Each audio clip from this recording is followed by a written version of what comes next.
in those tires. They're going to need it when they get to turn 1. We are ready for the start of the Monday matinee at Watkins Glen. Kyle Busch and A.J. Allmendinger bring him down to the green flag.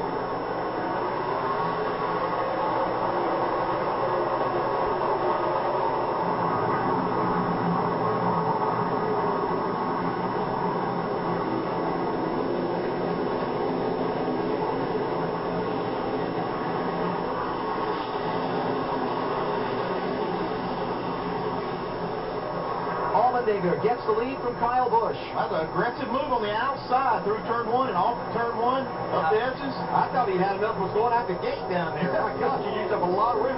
Was in the gas that whole time. Inner loop, first time. See, you pass Kyle Busch on the start of a race, you've done something.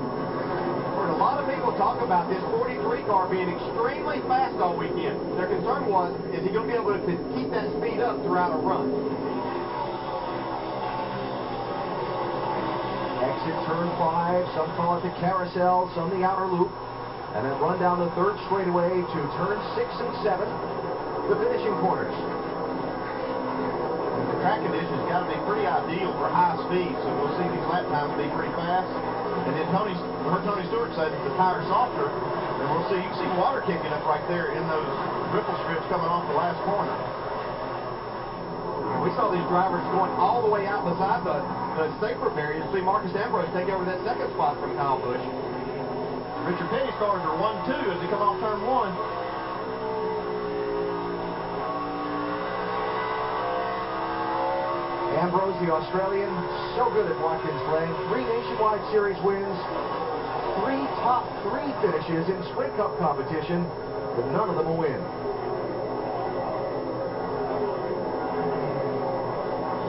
Some drops on some of the camera lenses. There are sprinkles and showers all around the area. Trouble right here. Or said getting maybe turned a little bit by Jamie McMurray. Just going to be a local caution. He'll get back going.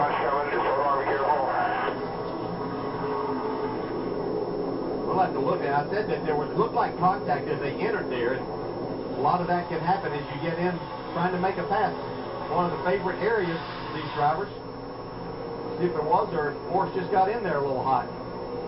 Yeah, I believe he was just in there over his head, maybe a little bit of wheel hop, and I don't think that Jamie had anything to do with that, except dodging. That area used to be a gravel track. A couple of years ago, his car would have been stuck in sand up to its hubs.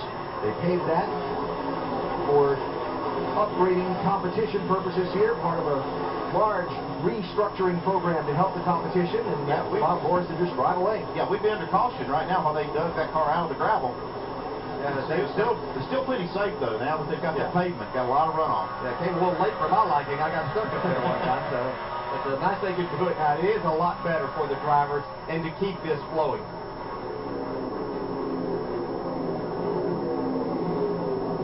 A little deeper into the field, some of the side-by-side racing that sorts itself out coming to the inner loop. Going to mention Casey Mears in that 13 car you see has got to come to pit road for a pass-through penalty for passing before the start-finish line on the initial start. And Denny Hamlin here in the 11 car had to start way back today, trying to make his way forward. You want to be aggressive, but you also don't want to put yourself in a bad position. See Jeff Burton trying to take his spot away. That's T.J. Bell in the 50 car that Burton goes by. Mentioned Denny Hamlin, and as we watch Martin Truex move up a spot, 56 on Ryan Newman, 39, and Carl Edwards try and take advantage. Hamlin, Newman, and a couple other guys in that very close race for those spots in NASCAR's chase for the Sprint Cup. The points are tight. A lot of cars usually finish on the lead lap here at Watkins Glen, and it really puts them in position of having to be very strategic in what they do. All right, that's a nice way of saying be careful. Be careful. Yeah, we heard Tony Gibson, the crew chief for Ryan Newman. He said, we're not taking any chances. We're going to be conservative because they need to score points. And that's a little different than some of the teams. So like Tony Stewart, his teammate, he needs to win a race. Oh, there goes Kyle Busch.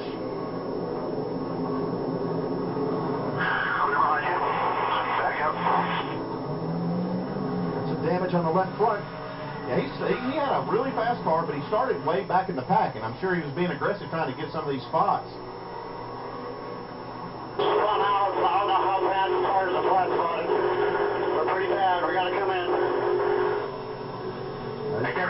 car. He'll have to be careful because he's lost so much time in making this stop that he doesn't get a lap down here. Got a little damage, too, on that left front. I'm guessing by that he might have been trying to make an out-braking pass there going into that inner loop. The door closed. That's where he tried that. And he was up on a lot of cars right there trying to make these passes. So here he comes to pit road. See Forstead just in front of him. Jamie McMurray also on the pit lane. And this could be part of that continuous strategy procession we're going to see. Cars on pit road this whole race, and it's going to be almost make you dizzy trying to keep up with it. Vince? Well, this was the biggest concern for Steve Addington, the crew chief for the 22, Kurt Busch, getting through the traffic from that 27 starting position. So now they're going to evaluate the damage on the front end. Definitely some left front damage. They'll go ahead and take this opportunity, obviously, to fill it full of fuel and put 4 new tires on it. But Kurt Busch doesn't look as though that damage on the left front is going to prohibit him from having any tire rotation. So he's sent on his way, Alan. As we watch a challenge for the lead between teammates. Ambrose looking inside of Allmendinger. And Kurt Busch is barely going to stay on the lead lap. And he's going to have to really get up on the wheel now to try to stay on the lead lap. We figured it was going to be close right there because he'd lost so much ground. Yeah, and he's got the 2 fastest cars in the field. Potential caution in the bus stop. Potential caution, we heard his spotter say it. There's some problems up there. See, it takes a minute for these tires to come up to pressure, so... Oh, a lot of grass. Somebody's been through the grass.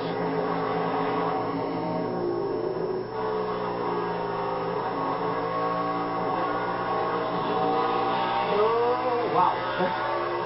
Man, that's some hard racing right through there. That's a risky part of the track, too.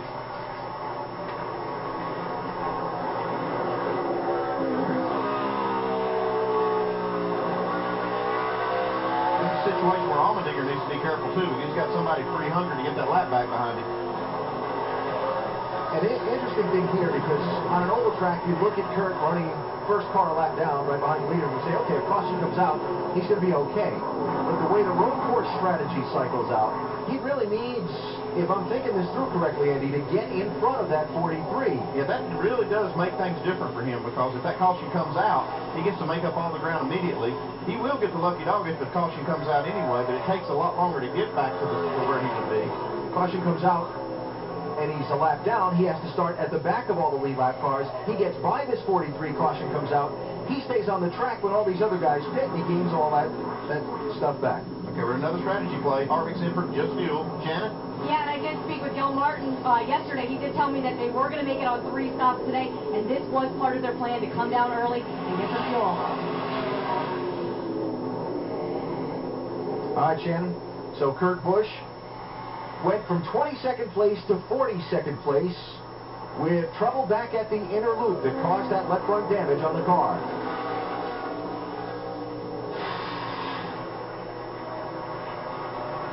He just got away from him. Yeah, got in the back of Dale Jr. just a little bit there. It looked like he may have had to apply a little more brake at that time and probably a little too much rear brake. You can see he's all over the bumper trying to stay off of Dale Jr. there.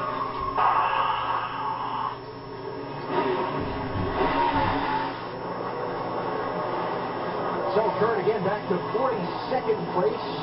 And the strategy shuffle has begun as pit stops are going to roll through this next segment of the race.